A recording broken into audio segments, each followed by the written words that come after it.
Hey everyone, welcome to What's Your Process? Today I am joined by Eddie Shleyner. He is the founder of Very Good Copy, the author of Very Good Copy, the book, friend of the brand, huge LinkedIn personality. If you're not following him, you absolutely should be. What's up, Eddie? What's up, Dimitri? Thank you for having me, man. I appreciate it. It's absolutely my pleasure. Usually with these conversations, I kind of just jump right into it, but I actually have to take a pause today to give you a quick shout out, because what most people don't know and what you didn't know until about literally 10 seconds ago is that you are one of the reasons why this show exists. Just to provide some context, I had this idea months and months and months ago, but I was just waiting for that perfect moment, waiting for that perfect time to do it. And as we know, there's no such thing as the perfect time for anything. And I was having a conversation with a buddy of mine. His name's Nish Patel. He does the Creative Ops podcast. And I was telling him about the idea, and he was just like, just do it, just record the show.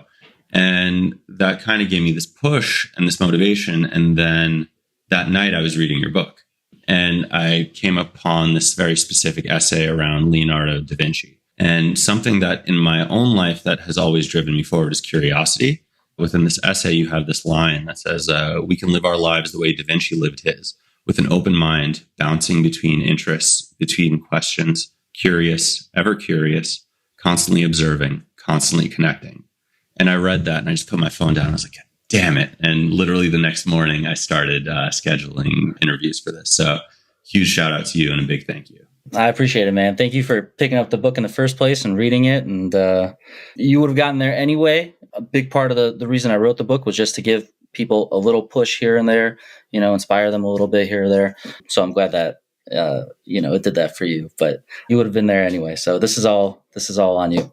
It definitely worked, sample size of one, but you definitely gave the push. So good job. But since I'm driving this boat, let's get to it. Eddie, what do people need to know about you? I guess it depends who you are, but what you need to know. But if you're listening to this, I guess it matters to you that I'm a writer and that I have a blog and newsletter called Very Good Copy. Over there, I write these micro lessons about copywriting and creativity and storytelling. And I use my life a lot to inform the stories that I use throughout those lessons. So one of the things that I've always enjoyed about your writing, in addition to the personal anecdotes, because I think they're really good at creating a connection, is how you also loop in the greats, the copywriting greats, right? And just throwing out the lessons and the quotes that they called out, the campaigns that they did. And so on the one hand, you get this history lesson of copywriting and anything Eugene Schwartz or Ogilvy or whomever, right? It's always amazing to be kind of surrounded by that. But then getting to kind of hear about it and learn about it through your eyes as well, I've always found to be really cool. I get that feedback a lot. And, all I can say is there's nothing new in copywriting, really. The mediums are constantly changing and the way that we get our message out is changing. But the principles of copywriting are constant because our psychology is constant. The way we think is the same today, to quote Claude Hopkins, as it was in the time of Caesar, and it will be the same 1,000 years from now, just because our brains evolve so slowly. So we're triggered by the same things. We react to colors and offers and all sorts of things the same way. So I'm not a researcher. I don't work for a university. There's nothing new that I can really bring from a scientific or psychological standpoint to copywriting. I really do lean on the folks whose shoulders we stand on, the masters that did a lot of that initial research and came up with a lot of those initial principles and axioms. And I just try to talk about those things from my perspective, from a modern person's perspective. And I think that's maybe been refreshing for people, I guess. That's been my approach to writing these things. I just reframe these classic truths about our discipline in stories about things that most people can relate to, I guess, nowadays. It's really cool. It's a great way to take different things and connect them and create something new, right? Yeah, exactly. Let me move on to the big question then. And even though I have a feeling I know what your answer might be, but what is something you're world class at? What is the thing you think it's going to be? I'm assuming it's hats. It's wearing hats. Right. That's basically. It might be writing. I don't know. Dude, I don't know, man. Writing is, I feel like I have so much left to learn as a writer, and there's so much room for improvement right now. I would hesitate to call myself world class. First of all, anything really, much less writing, something as hard as writing. But it is what I've built my career on and my business on, and this very good copy brand on. I would say I'm maybe world class at writing that very specific product on very good copy, those micro lessons, and really talking about a very specific principle or technique and framing it in a story and doing it all in a relatively short amount of small amount of space, writing about it concisely. When I think about it, it's educational in nature. It is focused and targeted. And I think one of the other things that you do really well is like, you do know your audience. You're not writing for just like anybody in a way. Like I think anyone can pick up like the book, for instance, or anyone can read one of the micro lessons or micro essays and get something to take away. But you are still like a direct response copywriter at heart. And I think a lot of that plays into it. Would you say that's fair? Yeah, I think the style is a combination of direct response writing and some of the literature that I studied when I was an English major in college. I read a lot of minimalist authors. I read Raymond Carver ad nauseum. I read Charles Bukowski, Hemingway, folks that just had these very tight sentences and wrote mostly about like, very regular things, the conversations around the kitchen table, conversations that everybody has had or is having constantly. It's like, what's between the lines of those conversations? What's the gray area of that conversation? And that's what they were writing about. And so it was a cerebral kind of experience as a reader, because you did have to read between the lines, and you did have to kind of interpret what people meant by what they were saying in a turn of phrase or whatever. And sometimes people walked away from those stories. Two different people might walk away from those stories with two completely different takeaways. That kind of writing always fascinated me. And so it was a heavy focus for me in college. And then when I got out of college and I found direct response and I found copywriting, and I realized that as a copywriter, my worth was based on how many times I got people to click a button and take an action, and that there was very specific things that direct response copywriters had to do to create that result. I incorporated some of those fundamentals into the writing as well. I don't know if I incorporated the fundamental. I just wrote about them. I just wrote about what those things were, but I wrote about them. I was trying to emulate those authors, Carver and Bukowski and Hemingway. I was trying to emulate their style while writing about direct response principles and techniques. And because it was copywriting, and because copywriting is this concise medium, I always gave myself like a word count to kind of stay within. And so that was like the formula for these lessons. It was like, can I write about this principle or technique in this many words using this story? When I did that properly, like a micro lesson came out. Let's talk about that then, because obviously the purpose of this conversation is to go through your process. And I think that guardrail right there is really interesting, because the scariest thing in the world is a blank piece of paper, I always say, right? Like an empty canvas. I don't know what to do. I don't know where to go, left, right, up, down, whatever. But this notion of like, well, I'm a trained direct response copywriter. I understand that I can't write an essay to sell whatever it is that I'm selling. It's got to be short. It's got to be to the point. It's got to convey emotion, if that's the right thing for the product, or it's got to convey the benefit in a very clear way.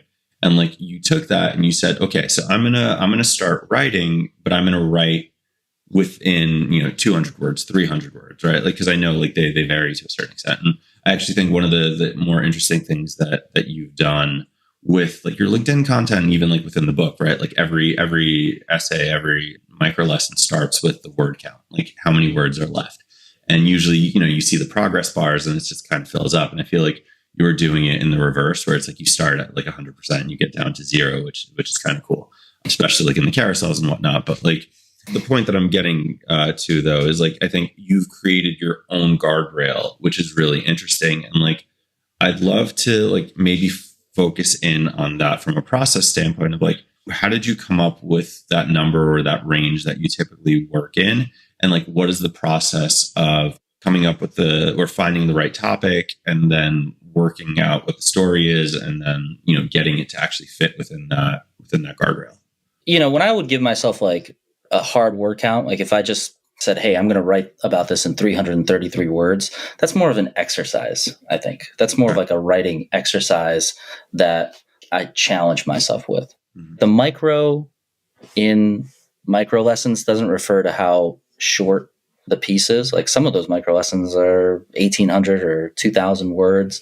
It's not about how short it is. The micro refers to the fact that it's about one specific principle, one specific technique. And I'm writing about that principle or technique in as few words as possible, or as few words as necessary, I should say.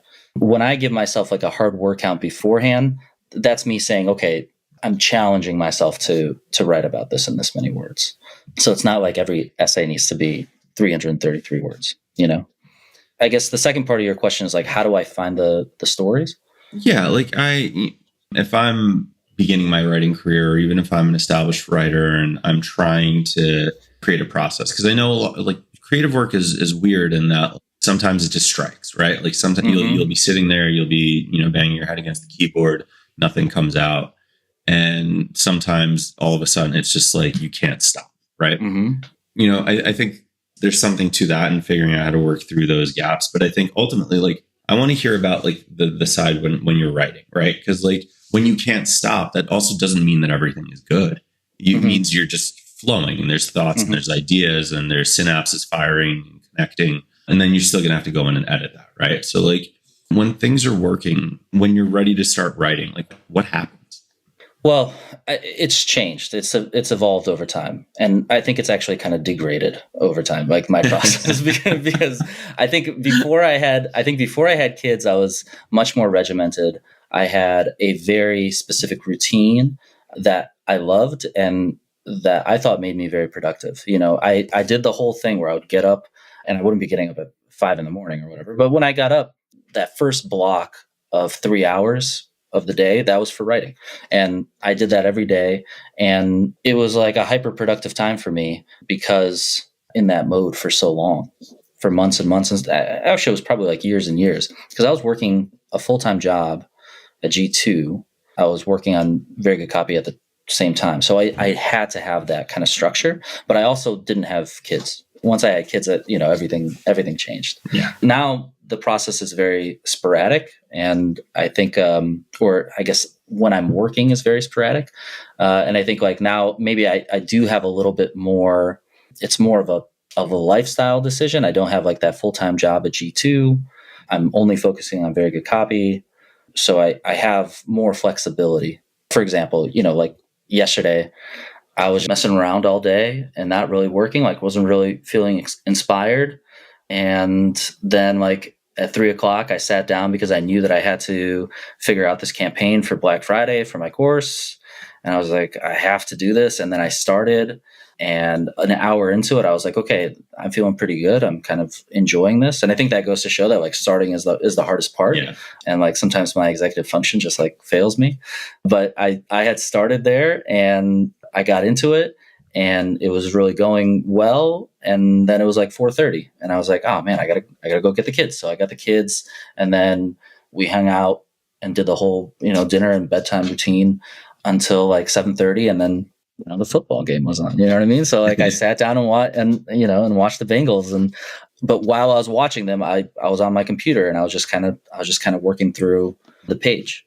And then by the time it was done, the game was finished. I got up and like I went downstairs and like played some ping pong and then considered like going to bed and then decided to like look at the computer again and stayed up until 2:00 in the morning, like just working on the page.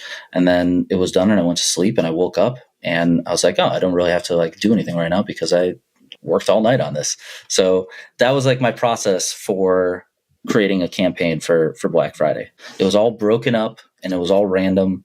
And I did not anticipate my night going that way, but that's how it went, and I don't know how helpful that is, but it just goes to show that like the process is whatever works for me right now. Whereas before it was different. So what I think is great about this is every session that I've recorded up until this point has been, I don't want to say non-creative, but it's been more strategic or it's been more business focused.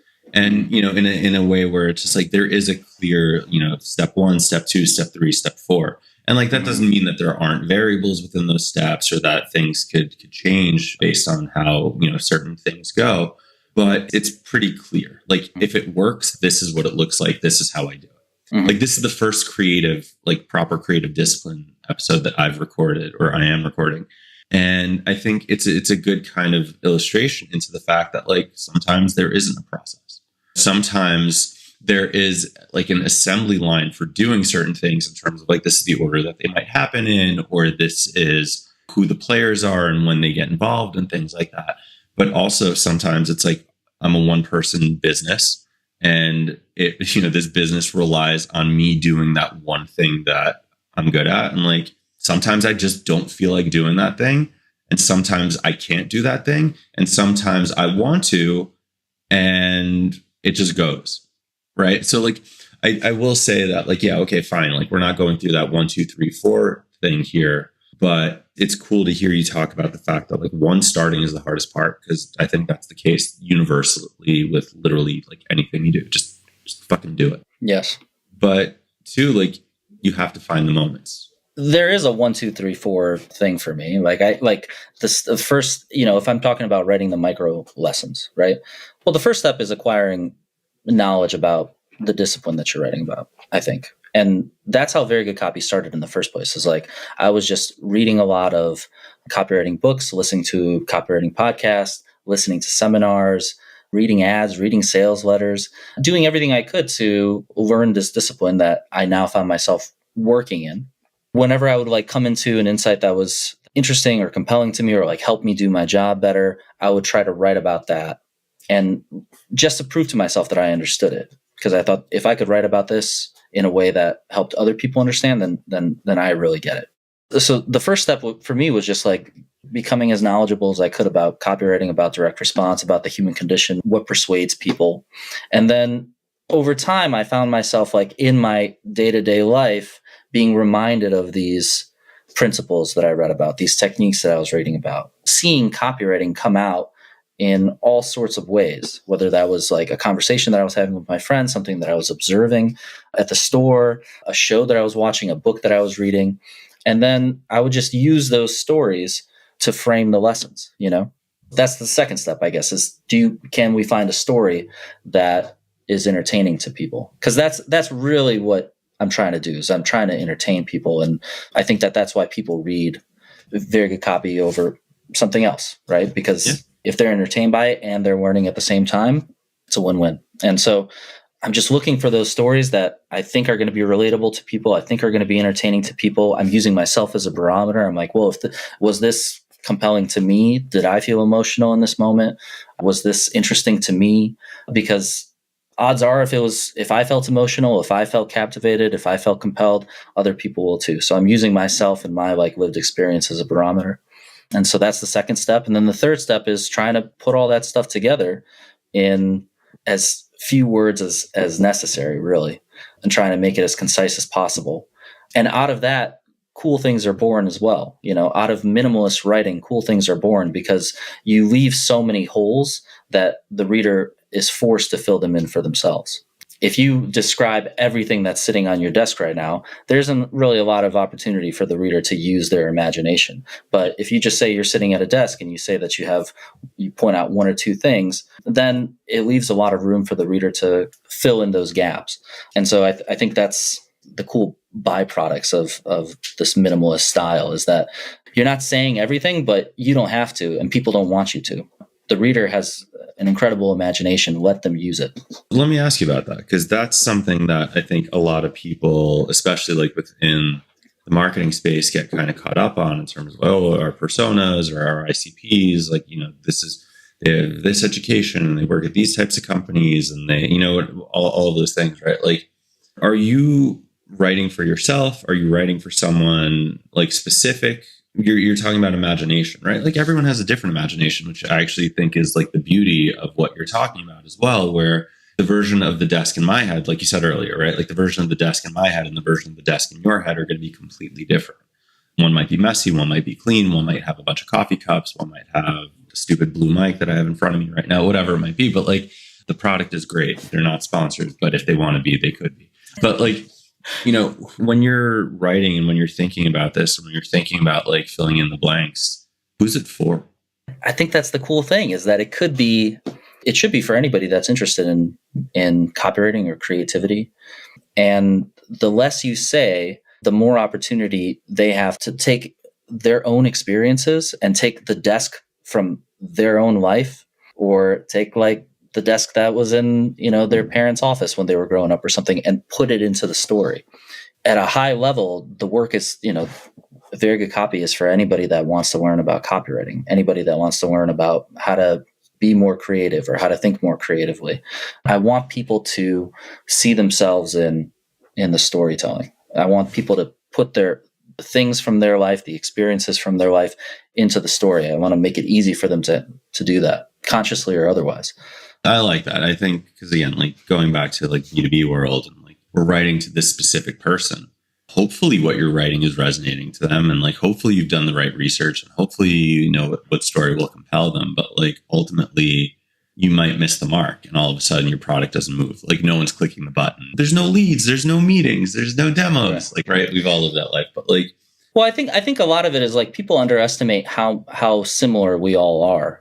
I'm not saying that having a persona is a bad thing necessarily, and it certainly can help marketing departments think about who they're marketing to, who they're trying to appeal to at a broad level. But whenever I'm writing an ad, I try to think about one person that's inside of this group, and I really try to zoom in on that one person's lived experience. So if I interview somebody about a product, their experience with it, or about a problem, and how they're navigating that problem in their life, I oftentimes use quotes directly from that person, or I use stories that I heard directly from that person. And those quotes, those stories, they appeal to a lot of people because we are all very, very similar, and we do all think very, very similarly about things, despite everything that's going on right now. It seems like we are all much more similar than we are different. I'm not trying to create this amalgamation of experiences and when I'm writing an ad. I'm trying to take one person's lived experience and help everybody else kind of relate to it. And by like taking that lived experience and making it sparse and making it maybe not as detailed, you invite other people to put their own lives into the story, into the writing. That's a great way to look at it, like one person's lived experiences. I use the Charles Schulz example all the time, the guy that created Peanuts. Like every character in Peanuts was Charles Schulz in a way, like a part of his personality. I think it's a great analogy for creating a persona, so to speak, of who to write to, when you're writing an ad. That's awesome. I like that the process here is short and sweet, and partially is because creative is this just enigma of when the mood strikes. But even when you need to put your head down and write, like acquire the knowledge, find inspiration from the real world, right? Like package it in as concise a way as possible. I think that, it obviously it works for your lessons, but that's also a really good kind of takeaway for the listener or the watcher, in that actually does apply to the day-to-day. If you're trying to sell a SaaS product, if you're trying to sell a service, if you're trying to sell a physical good, like how do you get the relevant information and find that insight from someone's life and deliver it to them in the like cleanest, most concise way possible? Like, I don't know, that's how I like my writing. And that's why I also resonate with a lot of the writers that you had mentioned earlier.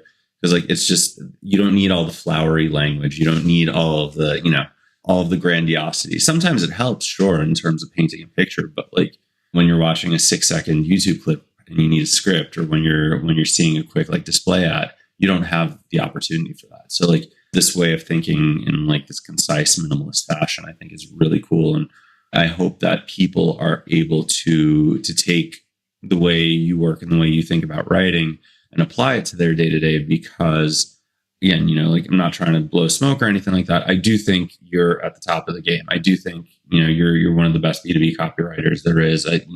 Yes, we're buddies, but like I would have bought your book anyway. You know what I mean? Like I would have applied it to my day-to-day anyway. Before we knew each other, I still was like reading and on the newsletter and all of that, like, because like there was so much value that was brought. So like there's a lot here for people. And I think even though this isn't, like I've had some of these conversations again where it's like 7, 8, 9 steps, like a process, and maybe that works, right? Not maybe, Yeah. like it absolutely works for those people. I can't say maybe that works. It 100% does. It's been proven to, but it also, this has been just a great example, and I'll stop rambling in a second, of just like, you don't have to have a process that's 8, 9 steps long for it to be effective and for people to be able to take away some like really strong pieces from it. Yeah. And I mean, who knows?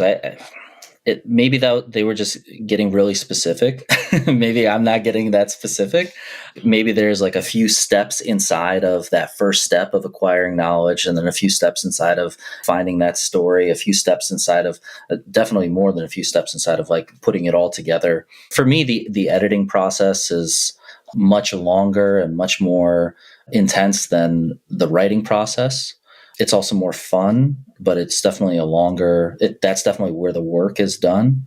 But, I hesitate to say that this is my process because it really is different every time I write one of these things. Like, sometimes I'll finish writing one in literally as long as it takes me to type it out on my phone while I'm sitting on the couch watching something. Something just comes to me. I take out my phone, I write it, and then I let it sit, and then I come back to it and I find all the things that I don't like and I change those things, and then I let it sit again, and then I come back to it. And again, with the benefit of that distance, I find all the things that I don't like and I keep changing it. Sometimes I do that, 20 times, 30 times. And it's just not because it's like, okay, it wasn't good enough or ready to go on the 10th time, but it's just something I just wanted to do. I just wanted to keep on revisiting it. And that's how I wanted to spend my time. And it was enjoyable for me. And so one day that might be my process, and then the other day I might be like, okay, somebody sponsored the newsletter. I have to get something out,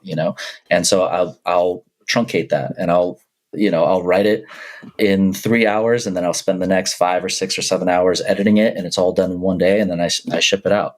So it's all very different. It all depends on kind of how I'm feeling, and it's not really the most professional situation I got going on right now. It seems to work. Well, I think it used to be a lot. That's what I'm saying. It used to be a lot more professional. I used to literally for years on end, as long as I was working at G2, I was working in tandem on VGC. I had a very structured system, but now I'm kind of in between systems. I'm in this season of life.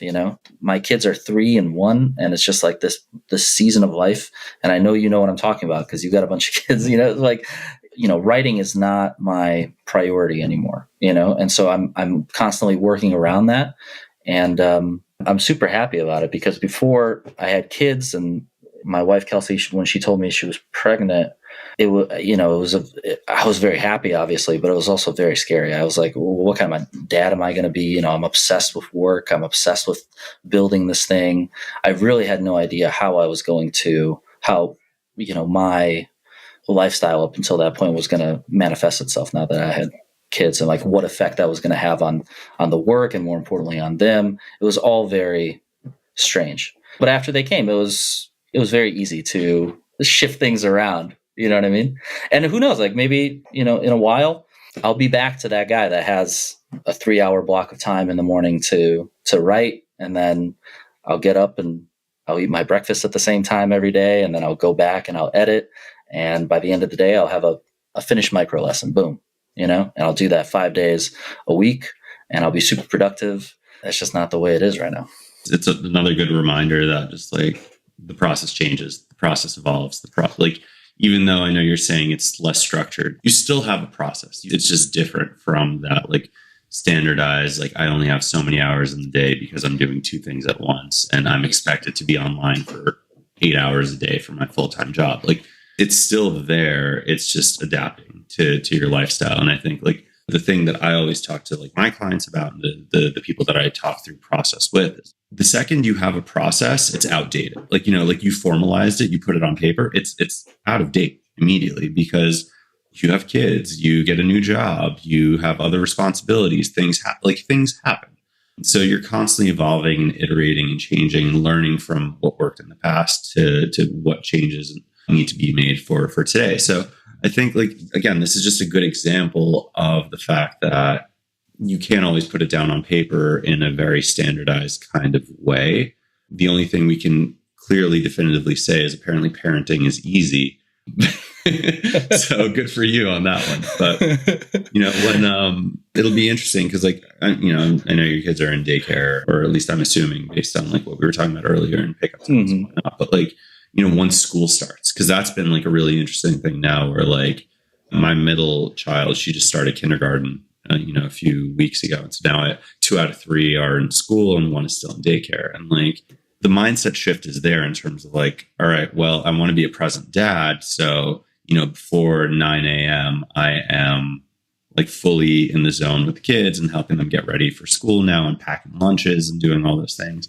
But then like from 9 to 3:30 every day, like I have to be in the zone because even like after the point of like, okay, they get home and, then there's activities, then there's dinner, then there's the bedtime routine. But like my bedtime routine doesn't end at 7:30 now. My bedtime routine ends at like 9. And that's if like they're actually willing to go to bed and they don't run downstairs 800 times to ask for a bedtime snack or ask a random question. Like, yes, when it's like 9:30, 10 o'clock, like there's nothing literally that would get me to pick up my laptop at that point because I'm just exhausted. So I know that like that 6.5 hour block, that's what I have. Yeah. And that's forced me to kind of like reframe. And it'll be interesting, like hearing you talk about structured to like unstructured, which I still hesitate to use that word here, but like, 5 years from now when both kids are in school, like what's that going to look like for you? It'll be different. I appreciate everything you just said. And like, it boils down to like the process is whatever works. And it's a fluid thing, it's a totally fluid thing. And it's also like, you have to combat like your past, just like the habits that you've developed, before I had kids and even like when they were small, like really small, I don't know. To me, it was like a work day is 8 hours. I gotta be sitting here and being productive for 8 hours. A lot of that comes from work, from having an employer and that's totally valid. But it is what it is. Like I couldn't like divorce myself from this idea that if I'm not in my office for 8 hours a day, that I've put in a good day of work, but like realistically now, sometimes I can work for 2 or 3 hours and be super, super productive and get done everything I need to get done. And then I have the rest of my day. And it's been challenging to like accept that in a way, just accept this idea that I've accomplished what I've set out to accomplish today. I don't need to fill the next 5 hours with something. Go do something else and nourish myself some other way, That's a process in and of itself as well, I think. This idea that don't put a number of hours on it, productivity goal on it. It's about the output, right? It's about like, did you do the job? Yes or no? It's not, did you spend this many hours, right? You and I don't have time cards, right? We're not punching in and punching out. But what you told me, there's a prolific artist and author named Austin Kleon that I went to see a library here in Chicago years and years ago. I basically asked him like how he deals with like feeling like there's always more work to do, because at the time that's how I felt. I felt like no matter how productive I was and no matter how much I got done, there was always more that I could be doing and should be doing. And that was really torturous for me. I don't know what compelled me to feel that way. And that's probably going to be a process figuring that out moving forward. But like, that's how I felt. And so I asked him that question and he's like, I'm a creative person. I do creative work for a living, but I treat my day like a banker would. I come in and I punch in and I say, okay, I'm going to spend the next 5 hours working and whatever comes up comes out. And that's what it is, and then I'll go and do the same thing the next day and the next day. And so he did have this kind of like hours that he worked. And sometimes that is my day. Sometimes I'll say, okay, I got 5 hours right now. I'm going to, whatever, I know that this project is going to take longer than 5 hours. So whatever I accomplish in those 5, that's what it is for the day. And then sometimes I sit down and I'm just firing on all cylinders and just like lightning in a bottle. And I get the thing done in a couple hours and then I have the rest of my day. I'm just like, well, why do I need to sit here and... You don't need to torture yourself. Yeah. Or just like, why do I need to sacrifice this time with my kids when I like already did all this stuff, So why not just get out? So all that to say, it's every day seems very different right now. And I don't know how that's going to be interpreted by people listening, but It's just a Fill season in of the my life. blanks, Eddie. They'll fill in the blanks. It was like it was the perfect moment. Like they will figure it out for themselves. And I think that's great, right? Like it literally, it lends itself to, what you've been saying so well. And in terms of like your writing and like leaving some things open to the imagination. I know we can continue down the dad path for a long time, and I love it when we do have these conversations. But let's, looking at the clock, let's give some people some time in the rest of their day to figure out what they need to do. So let me ask you one last question, and then I'll let you go here. But where can we see this process or not process next? I think it would manifest itself in the work that I'm doing on VGC, on verygoodcopy.com. My goal is to get as good as I can at writing these micro lessons, at writing about copywriting and writing about creativity, and putting together as many of these volumes of the Very Good Copy book as I can. So that's my goal moving forward, is just to be consistent and try to make each lesson better than the one before it. And hopefully the process lends itself to that. Very cool. Super excited. Thank you for this. Everyone, buy the book, sign up for the newsletter, follow Eddie on LinkedIn. Lots of just straight up gold on a daily basis. Do yourself a favor if you're not already. Eddie, again, thank you. This was awesome. Really appreciate it. Dimitri, thank you. I appreciate it as well. I love talking to you, and I love what you're doing, and I love how you do it. So let's keep going. Thanks, man. Bye, everyone. Bye.